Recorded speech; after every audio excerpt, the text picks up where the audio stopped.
அதில் விஷயம் ஃபைட்டு வேற இல்லை. அதான் இப்போ இருக்கிற 2K ஃபிசிக்கலாக விளாட்லாமல் மென்டலாக விளாட்றாங்க. அவங்களுக்கு பிடிச்சிருக்க கேம் தான் ஷூட்டிங்.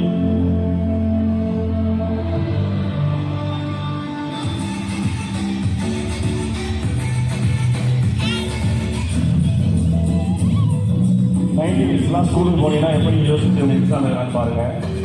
டீச்சர் நம்ம வாட்ச் பண்ணி அந்த பிள்ளைங்களை கரெக்ட் பண்ணுறாங்க. நிறைய ஏமாத்துங்கிற நேரம் பாருங்க, காப்பிடிக்காத நேரம் அது.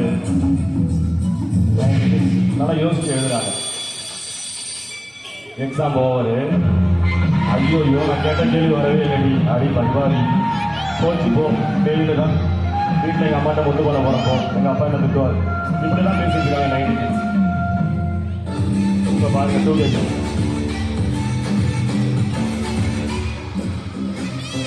எக்ஸாம் கார்டு ஒன்றும் படிக்கல. நைட்டு ஃபுல்லாக செல்ல நோட்டிட்டு வந்து எப்போதான் கேப் கிடைக்கும் காப் படிக்கலான்னு பார்க்குறாங்க. டீச்சர் அம்மா வாட்ச் பண்ணுறாங்க. டீச்சர் பார்க்குற நேரத்தில் காப்பி அடிக்கிறாங்க. டைம் ஆச்சு முடிக்கிறாங்க. இன்னும் 4 நிமிஷம் தான் இருக்குது. டீச்சர் நமக்கு ஒரே பழம் பிரின்சிபல் மேடம் திட்டுவாங்க. டீச்சரை முடிக்குமா பிரின்சிபல் மேடம் திட்டுவாங்க. முடிச்சிருக்கேன் டீச்சர், எல்லாம் சந்தோஷம். அதை பற்றி கவலையே கிடையாது.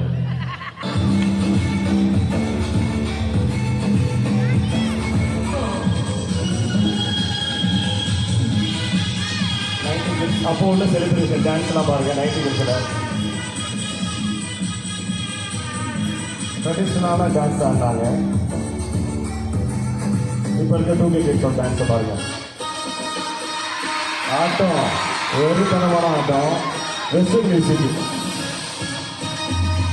மேற்கிந்திய நடனம், ரீமிக்ஸ் பாட்டு. இது இப்போ இருக்க 2K 90 கிட்ஸோட சட்டைலாம் பார்த்தீங்கன்னா நிறைய படம் கேட்ட விஜயகாந்த் படம்லாம் பார்த்துருப்பீங்க. அந்த மாதிரி தான் அங்கே ஸ்டண்ட் நடக்கும். அப்போ உள்ள அவங்களுடைய ஃபைட் இருக்குது.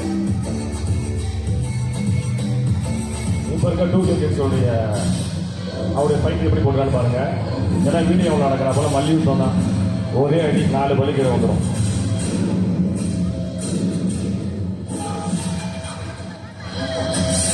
ஏன்னா எல்லாம் செல்போனை பார்த்து அதே போல மாறிட்டாங்க. மைண்டு அதே ஒரு மனநிலைமைக்கு வந்துச்சு.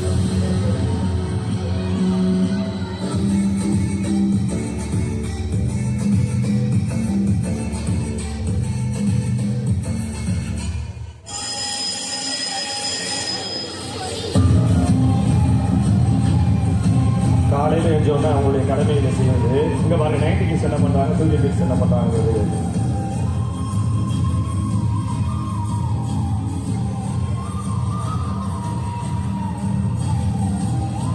பாருங்க பழைய காலத்தில் உள்ளவங்கெல்லாம் நம்மளுடைய எதிர்காலத்தை நோக்கி ஓடிட்டு இருக்கிறாங்க. ஆனால் 2K kids எல்லாம் பார்த்தீங்கன்னா நிறைய எதை நோக்கி ஓடுறாங்க அப்படின்னா ஃபேமிலி சுச்சுவேஷன், சாக்ரிஃபைஸ் நிறைய பண்ணுறாங்க. அவங்களோட ரிலேட்டிவ்ஸ் வீட்டில் அவங்க அம்மா கால் பண்ணுறாங்க. உன் மகிழ்ச்சிக்கு வீடராய் நான் வருவேன், உன் துன்பம் தீர்க்கும் பொலிவாய் நான் இருப்பேன், இப்படிக்கு அம்மா. 90 கிட்ஸுக்கும் இப்போ இருக்க கிட்ஸுக்கும் இடைவெளி மாற்றம் அதுதான். இதோட வாழ்க்கை முடிஞ்சு போயிருக்கோம்னு நினைக்கிறாங்க 2K கிட்ஸு. ஆனால் 90 கிட்ஸனுடைய வாழ்க்கை எந்த பிரச்சனை இருந்தாலும் சமாளிச்சாங்க. எதுவாக இருந்தாலும் அம்மாவுடைய அன்பு அவங்கள்ட்ட கிடைச்சிச்சு. ஆனால் 2K கிட்ஸ் அப்படி கிடையாது. எல்லாத்தையுமே ஏமாற்றம், எனக்கு யாரும் இல்லைன்னு அவங்க நினைக்கிறாங்க. அப்படிதான் கிடையாது. உங்களை உயர்த்துவதற்காக தான் உன் அண்ணன் இருக்கிறாங்க. தாயில் சிறந்த கோவிலும் இல்லை, தந்தை சொல் மிக்க மந்திரம் இல்லை, 1000 உறவு பெருமையில் இல்லை, அன்னை தந்தையே அன்பின் எல்லை. தாயில் சிறந்த கோவிலும் இல்லை, தந்தை சொல் மிக்க மந்திரம் இல்லை, 1000 உறவுகள் பெருமைகள் இல்லை, அன்னை தந்தையே அன்பின் எல்லை. 1000 உறவுகள் இருந்தாலும் அம்மா தான் உனக்கு. உங்களுடைய கவலைகளை கஷ்டங்களை நீங்க அம்மாட்ட சொல்லுங்களேன், உங்களுக்கு நிறைய பேர் சொல்லுவாங்க. ஆசைப்பட்ட எல்லாத்தையும் காசு இருந்தா வாங்கலாம், அம்மாவை வாங்க முடியுமா? நீயும் அம்மாவை வாங்க முடியுமா? நம்ம எந்த கடையில் இருந்தாலும் ஜிபே பண்ணலாம், ஃபோன்பே பண்ணலாம், பொருட்களை வாங்கலாம். அம்மாவை ஜிபே ஃபோன்பேல வாங்க முடியுமா? முடியாது. உன் தாய் தந்தை தான் உனக்கு நடமாடும் தெய்வம் கடவுள். அவங்க சொல்றது கேட்டீங்கன்னா உங்களுடைய